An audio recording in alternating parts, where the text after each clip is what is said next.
recruiters, Jennifer Tardy here, and welcome to Diversity Recruiter Central, where I teach you everything that you need to know about diversity recruitment, except those ridiculous Boolean string search codes, because nobody wants to do those anymore. Now, in today's video, I'm going to share with you 5 unfair hiring practices that recruiters should avoid at all costs. This episode explores many of the downstream implications from many of these unfair hiring practices. Be sure to stay tuned all the way through until the very end as we get you to my favorite segment, which is the Diversity Recruiter 911 segment, where I am answering your questions. You don't want to miss this video. This video is chock full of a lot of great information, so stay tuned.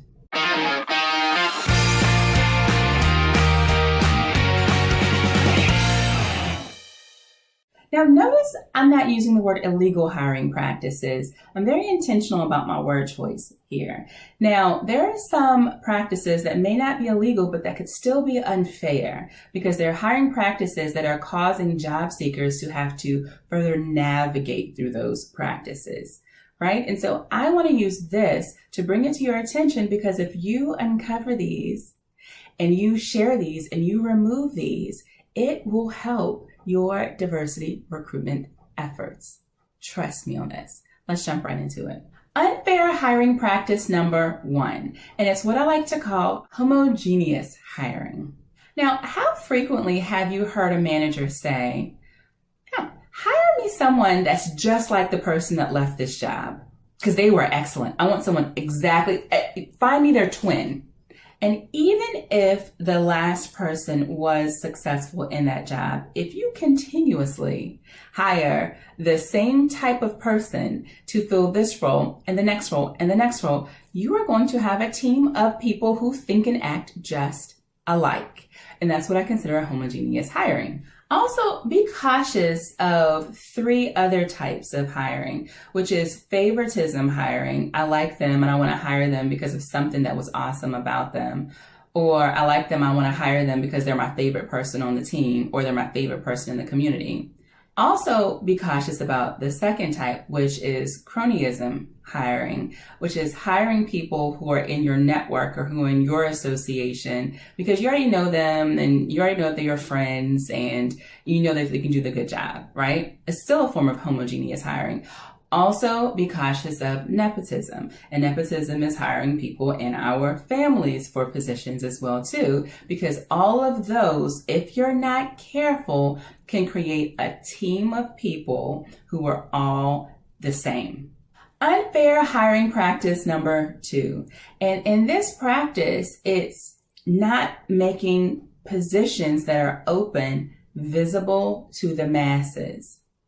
And these are the times when employees are checking their email and they happen to notice that such and such just received a promotion, or such and such just got this position. And then you begin thinking, that position was never posted, or that position didn't go through recruitment. Or sometimes it can actually affect you even personally if positions are never even posted. Opportunities should always be posted, and people within the organization should be able to apply to them and be assessed for those positions, and then the most competitive person hired for that position. So when you don't post positions, it creates an unfair hiring process. Unfair hiring practice number 3. And this unfair hiring practice is when we have way too many unnecessary qualifications in the job description. The only qualifications that should be in a job description are qualifications directly related to one's ability to be successful in that position. When you start throwing in all of these ridiculously random qualifications, your pool gets smaller. And odds are when that pool gets smaller, it's also less diverse. So as a diversity recruiter, I know oftentimes you're not responsible for the job description, for the creation of the job description, but keep your lens on and keep an eye out when you review this job description, and ask yourself and have a conversation with the hiring manager about whether or not all of these qualifications are necessary as basic requirements to fill this position. Unfair hiring practice number 4. Pay attention to conversion programs that are funnels into regular full-time hiring opportunities, but those conversion programs have no diversity within them. So when I talk about conversion programs, you may recognize them as our internship conversion program or a contractor conversion program. It's where we're taking temporary short-term positions, the people in those positions, and we're offering them regular full-time positions.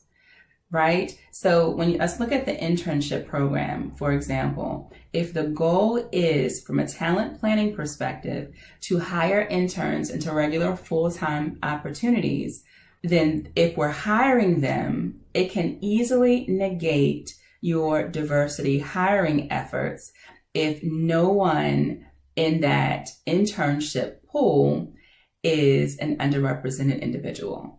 So pay attention to that. Look at the demographics of your contractors if they're being converted into regular full-time position. Look at the demographics in your internship programs historically if they're being converted into regular full-time positions as well too. You don't want to let a great faith program negate the effort that you're putting into hiring for regular full-time positions. Same is true with your referral programs as well too. If you're placing a lot of emphasis in hiring referrals, which I'm a huge advocate of, just ensure that your referral program is, that there's also a focus on diversity in that program as well too. Unfair hiring practice number 5. In this practice, it's where we have exclusionary job descriptions or job titles. Okay, so what do I mean by this when I say exclusionary? When you're looking through the lens of a diversity recruiter at the job descriptions that are being posted, yes, I've already talked about the qualifications of the job, but now I'm talking about some of our word choice in the actual description of who could be an ideal candidate.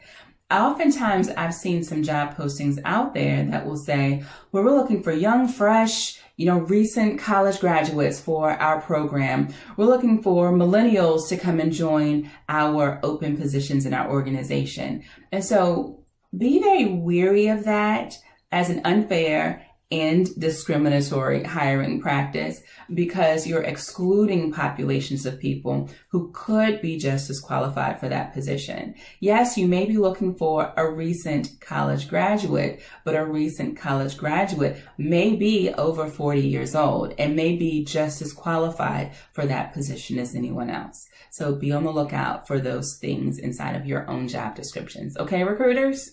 As always, we're at my favorite section, which is the Diversity Recruiter 911 segment, where I'm answering your questions live. And so if you haven't submitted a question, be sure to go ahead and submit a question ASAP, because we're going to eventually start showcasing your questions and who you are as well too. So today's question is, how do I empower my clients to care about diversity recruitment? I love this question. And for the person that asked this question, I know that there are a ton of people who are also wondering the same thing. And here's what I will share with you.